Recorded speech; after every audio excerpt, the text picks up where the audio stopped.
Bismillahirrahmanirrahim. Assalamualaikum warahmatullahi wabarakatuh. Selamat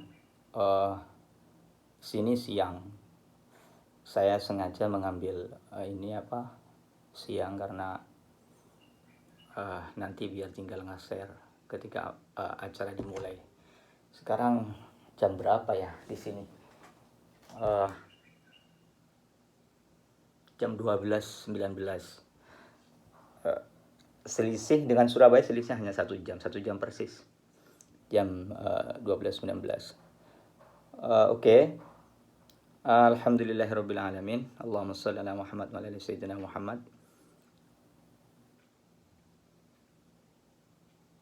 Bagaimana kabar adik-adik semua?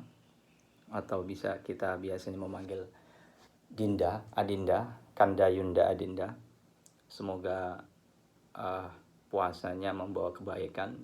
Semoga full puasanya, tidak ada yang kurang satupun. Atau memang ada yang kurang. Tapi masa kurang, kan sekarang sudah sering di rumah. Sekarang kan jarang keluar, bukan sering di rumah, jarang keluar harusnya. Tapi biasanya aktivis itu agak nakal-nakal gimana gitu. Kalau aktivis itu. Tapi harusnya kalian tidak ada yang kurang puasanya. Oke, tema sekarang adalah dilema kebijakan pemerintah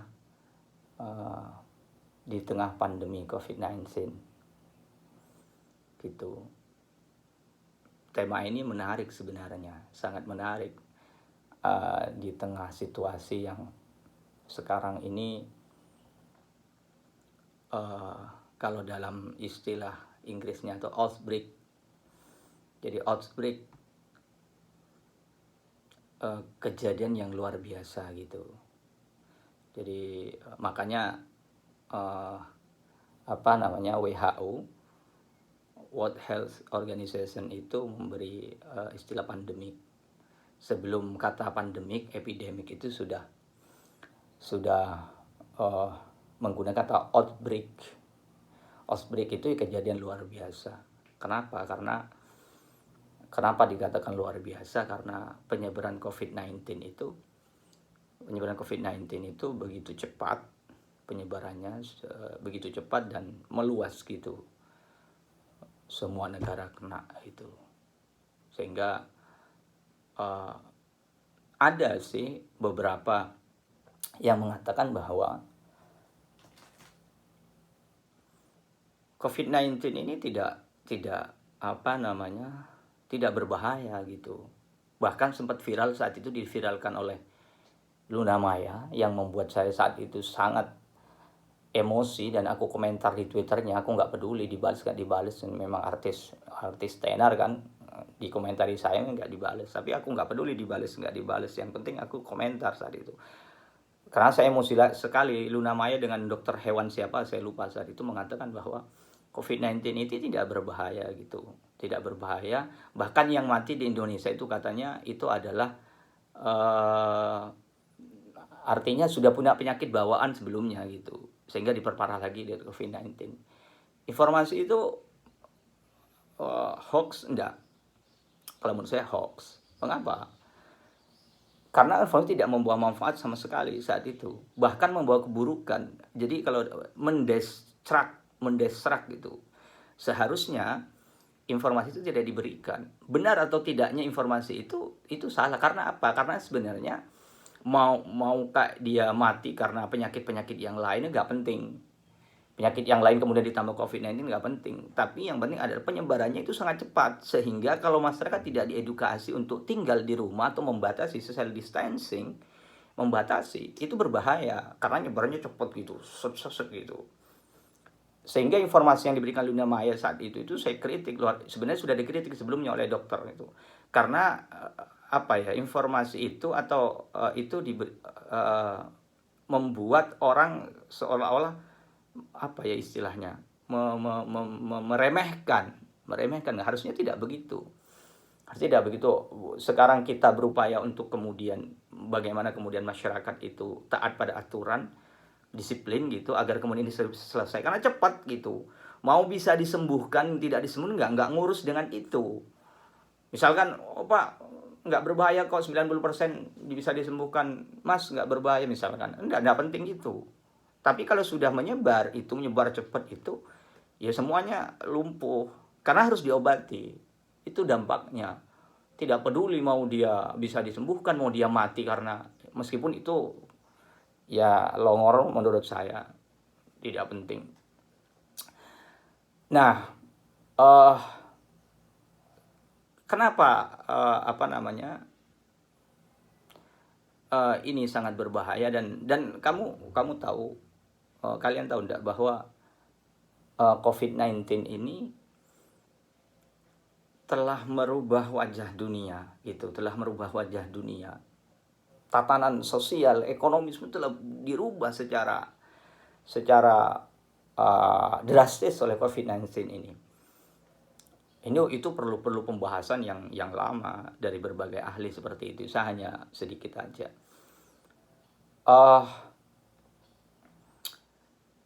Kalau kalian sering lihat berita, misalkan di saat terjadi lockdown di berbagai negara, salah satunya di saat itu di mana, di Australia kalau tidak salah.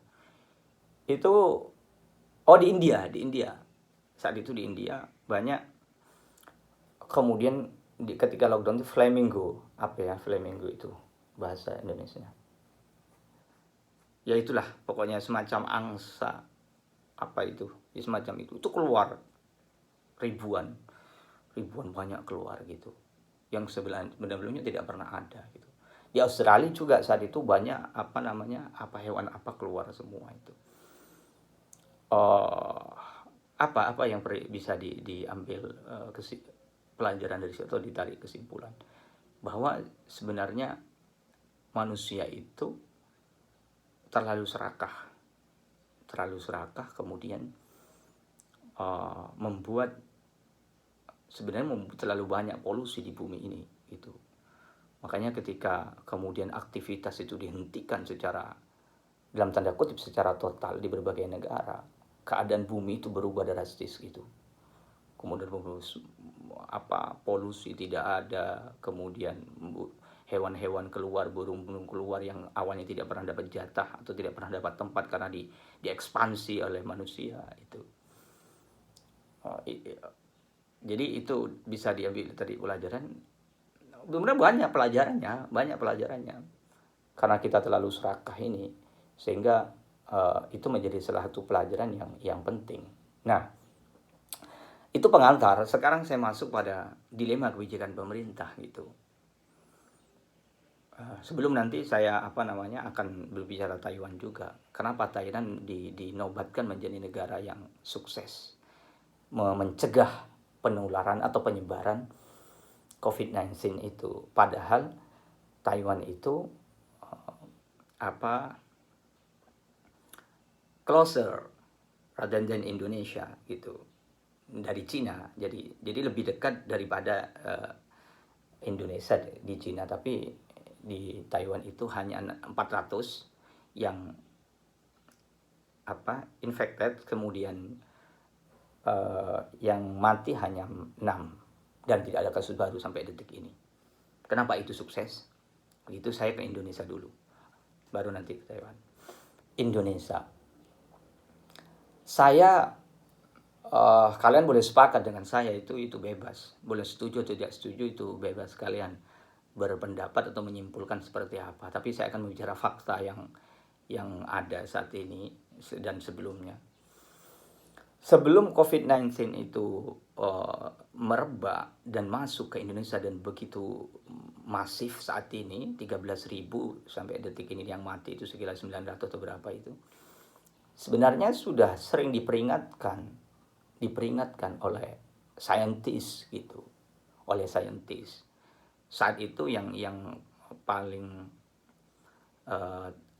kita ketahui di Indonesia itu profesor dari Harvard, profesor Harvard itu sudah remind us, memperingatkan Indonesia, memperingatkan kita agar kemudian bahwa COVID-19 itu sudah masuk ke Indonesia. Tapi apa kenyataannya respon dari pemerintah Indonesia jadi dagelan kan, malah ditantang oleh menteri siapa itu, menteri kesehatan kalau tidak salah, siapa namanya lupa saya. Ditantang itu. Profesor Harvard ditantang, saintis ditantang, suruh membuktikan gitu. Banyak lagi sebenarnya yang menyuarakan bahwa pemerintah harus ambil tindakan cepat gitu untuk mengantisipasi agar kemudian tidak masuk. Kenapa? Karena penyebaran itu sangat cepat. Itu dibuat bercandaan, buat guyonan oleh pemerintah Indonesia. Mulai dari Profesor Mahfud MD, Luhut bin Sarpanjaitan, sampai yang mulia Paduka Jokowi. Yang dibuat mainan itu, dibuat bercandaan, banyaklah. Dagelannya itu kalau kamu mau searching di media sosial, saya tidak bisa, tidak ingat persisnya ngomong seperti itu, cuma banyak sekali yang Indonesia kebal lah, yang tidak mungkin lah, tidak ada, itu hoax lah, macam-macamnya itu. Tahu enggak, sebenarnya kalau kita tarik pada sejarah di Indonesia atau kemudian secara meluas di dunia, politisi itu atau pejabat itu, politisi itu selalu undermine trust. Selalu seperti itu. Artinya selalu dia merusak kepercayaan publik. Merusak kepercayaan publik, merusak kepercayaan atau melemahkan kepercayaan publik. Atau kemudian melemahkan kepercayaan publik dan saintis. Selalu seperti itu. Kenapa? Karena setiap ada sesuatu ramalan atau kemudian prediksi, ketika saintis predik tentang suatu di masa depan apapun itu selalu dimentahkan oleh politisi itu. Dalam sejarahnya tidak hanya di Indonesia seperti itu, termasuk yang kasus sekarang itu. Mereka tidak percaya pada saintis, tidak percaya pada sains. Padahal salah satu orang kalau kita cerdas, berpendidikan, bahkan beriman, kita harus percaya pada saintis itu. Kenapa? Karena itu adalah saintis itu adalah sesuatu metode secara empiris maupun non empiris untuk mendeteksi sesuatu yang akan terjadi. Agama menganjurkan begitu. Tahu nanti dimentahkan oleh para politisi termasuk di Indonesia, sehingga telat semua. Nah, yang paling membuat kita sebenarnya tidak habis pikir, bahwa mungkin kita, emosi saya dan mungkin kalian sebagian besar gitu, bagaimana kemudian kebijakan pemerintah itu yang sangat tidak konsisten. Selain ragu-ragu, tidak konsisten, aur-auran. Sudah macam lah, banyaklah sesuatu suatu hal yang ditunjukkan pada publik, pada kita, bagaimana kemudian pemerintah tidak becus gitu. Kalau saya mau menggunakan kata kasar, saya jengkel sebenarnya. Mengapa kayak gitu, jengkel. Saya bukan kemudian anti Jokowi, itu tidak ada urusan dengan itu. Tapi jengkel sebagai akademisi atau ilmuwan gitu, jengkel dengan keadaan seperti itu. Coba kamu lihat bagaimana kemudian kebijakan yang dilakukan, mulai bagaimana kemudian mengambil tindakan yang sangat telat. Misalnya tidak melockdown gitu. Nggak usah di lockdown semua. Jakarta saja di lockdown misalkan. Sekarang ada PSBB kan. Meskipun itu telat banget gitu. Sekarang sudah begitu baru PSBB. Kacau kan. Kenapa tidak seperti dari dulu gitu. Sudah PSBB, pembuatan skala besar itu sudah tidak lockdown, menggunakan itu telat lagi. Di samping itu, kekacauannya juga adalah, kengawuran dan kelucuannya adalah antara menteri satu dengan menteri yang lain, bahkan dengan presiden tidak sama. Makanya ada anekdot, ada meme di media sosial itu. Kalau dalam hadis itu kan ada tingkatan, ada hadis sahih. Hadis sahih itu hadis yang paling dipercaya, kemudian hasan yang menengah, kemudian dhaif yang lemah gitu. Jadi ada meme banyak di media sosial itu, kalau Jokowi yang ngomong itu dhaif katanya. Kalau menteri yang ngomong itu adalah hasan. Tapi kalau Luhut bin Sarpanjaitan yang ngomong itu katanya sahih. Saking kemudian banyak contohnya. Kayak dengan mudik misalkan. Jokowi di depan mata Natsu mengatakan, sudah membedakan antara mudik dengan pulang kampung. Saya tidak membahas itu. Tapi mengatakan memudik itu akan dilarang gitu. Loh kemarin saya eh, kemarin hari Sabtu hari apa itu? Lihat kemudian Luhut conference press conference di media yang membolehkan mudik. Nah, coba kamu bayangkan. Lucu enggak? Lucu banget. Terus transportasi akan dioperasikan kembali oleh menteri siapa perhubungan itu, kemudian dikoreksi oleh istana. Kacau enggak? Kacau, negara kita itu bikin kita malu. Ini serius, tidak bukan hal. Makanya negara kita dikelola dengan aur-auran gitu. Banyaklah, mulai tadi saya katakan bahwa mulai dari keraguan-raguan tidak jelas mengambil keputusan, sudah sangat telat, sudah tidak lockdown, PSBB telat lagi. Saya tahu kenapa tidak lockdown, kita semua tahu karena faktor ekonomi. Faktor ekonomi kan. Tetapi kenapa PSBB itu diberlakukan sangat telat, sudah tidak lockdown, telat. Kenapa nggak di lockdown Jakarta saat itu di awal-awal seperti itu? Makanya itu yang memberikan dampak yang luas pada publik.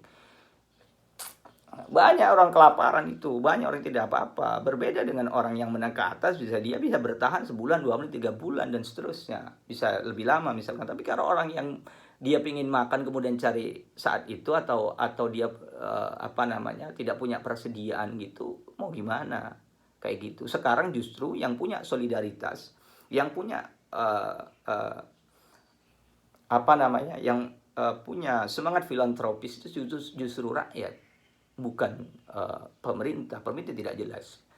Nah, sekarang saya titik di situ dulu, saya pindah ke Taiwan. Meskipun masih banyak ya kalau mau dibongkar itu kekacauan-kekacauan di pemerintah itu. Kenapa Taiwan sukses itu? Saya beritahu. Pertama, ketika ada informasi atau berita meluas tentang COVID-19, saat itu belum COVID-19 lah, saat itu masih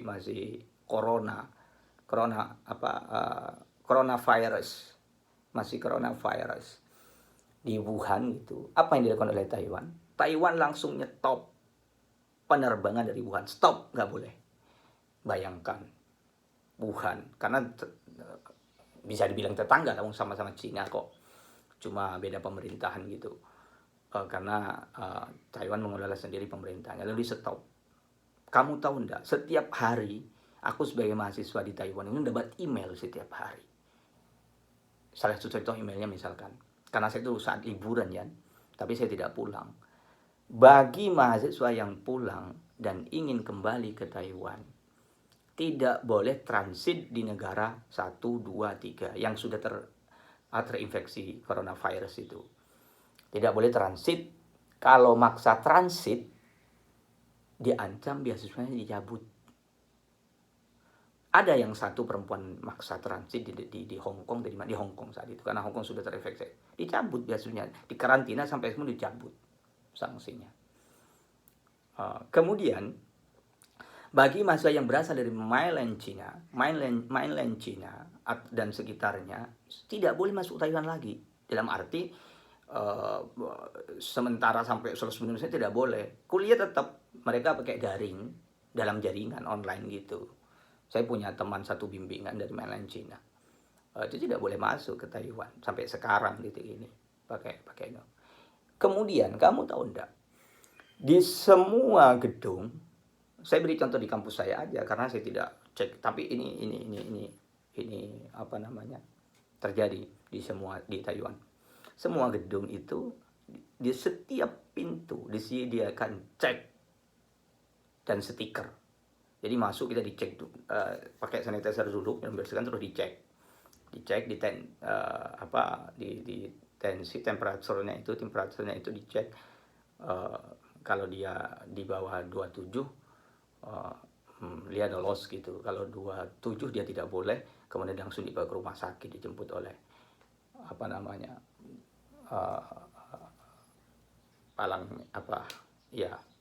mobil palang merah itu, mobil ambulan.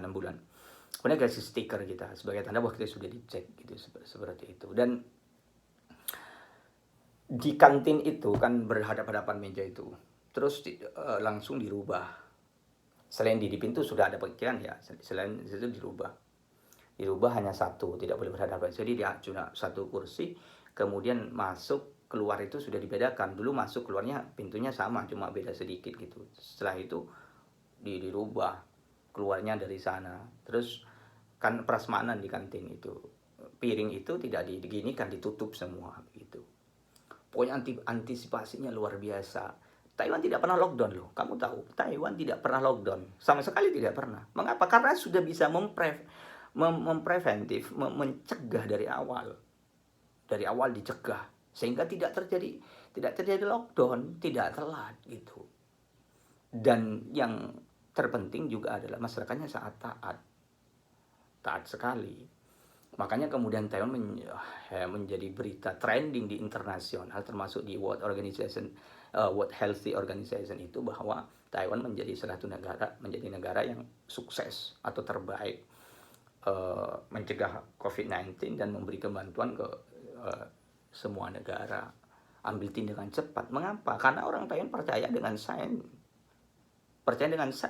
saintis gitu. Bukan dengan orang kita yang katanya mengaku beriman tapi kontraproduktif gitu. Itu bedanya. Jadi bedanya sangat jauh. Saya bukan kemudian dalam posisi membanggakan, dan bukan. Tidak seperti itu, tidak berpretensi seperti itu. Tetapi kenyataannya bahwa kita masih jauh gitu. Masih jauh dari mana, dari Taiwan kita masih jauh dari segi apapun gitu. Kita diperingatkan oleh saintis, mari dibuat dagelan. Kekacauan itu, kekonyolan yang dipertontonkan oleh pemerintah saat ini yang membuat kita keadaan terpuruk sampai sekarang gitu kan. Bahkan di Surabaya katanya, saya dengar berita itu, PSBB itu tidak berlaku katanya. Maksudnya tidak disiplin katanya, seperti itu. Bagaimana kemudian ini akan cepat selesai gitu kalau tidak segera ya semualah punya kesadaran semua, pemerintahnya tegas, masyarakatnya patuh gitu. Dan pejabat itu, pemerintah jangan selalu mempertontonkan hal-hal yang konyol gitu, yang konyol, yang bodoh. Kalau seperti itu terus, kita tidak punya wibawa gitu. Kemarin lagi presiden kita yang mulia Paduka Jokowi itu tweetnya lucu, tahu enggak? Tweetnya adalah yang intinya, kalau enggak percaya kalian cek tuh di Twitternya, semoga tidak dihapus. Kita disuruh berdamai dengan COVID-19 gitu. Konyol enggak? Konyol. Kenapa? Kita disuruh berperang sebelumnya, ternyata tiba-tiba dia nge-tweet kita suruh berdamai dengan COVID-19. Ini nggak punya pikiran ini. Tweet ini nggak punya pikiran. Saya kadang speechless, tidak bisa apa ya, kok kayak kita itu kok setiap hari dagelan gitu, kayak nggak punya kemampuan untuk mengelola negara ini dengan bagus, dengan wibawa gitu. Saya malu melihat itu. Dan terus sampai kapan ini akan berakhir? Ya kalau ramalan dari beberapa ilmuwan itu Juni sampai Juli lah kalau disiplin itu. Kalau disiplin itu akan berakhir. Nah ini kalian sebagai mahasiswa aktivis, khususnya HMI, yang selalu berkoar-koar untuk umat dan bangsa, atau pemecah masalah bangsa dan seterusnya, itu harus punya andil dalam mengedukasi di media sosial apapun itu. Paling tidak kalian menjadi salah satu bagian yang penting dari perjalanan krisis saat ini dalam bangsa ini. Seperti itu. Itu mungkin pengantar dari saya. Nanti harus ada pertanyaan kritis dari kalian, pertanyaan kritis atau kemudian sanggahan yang tidak setuju. Saya juga justru senang kalau ada sanggahan seperti itu. Bisa di sharing nanti. Saya bikin video karena saya mau ngobrol secara lepas. Kalau saya pakai WA yang voice note itu saya harus mencetkan tombolnya begini terus. Capek saya. Kalaupun tidak begitu, kadang error kan, maksudnya error itu kadang kelepas gitu, susah lagi. Udah ya, sementara ini saya kembalikan ke moderator.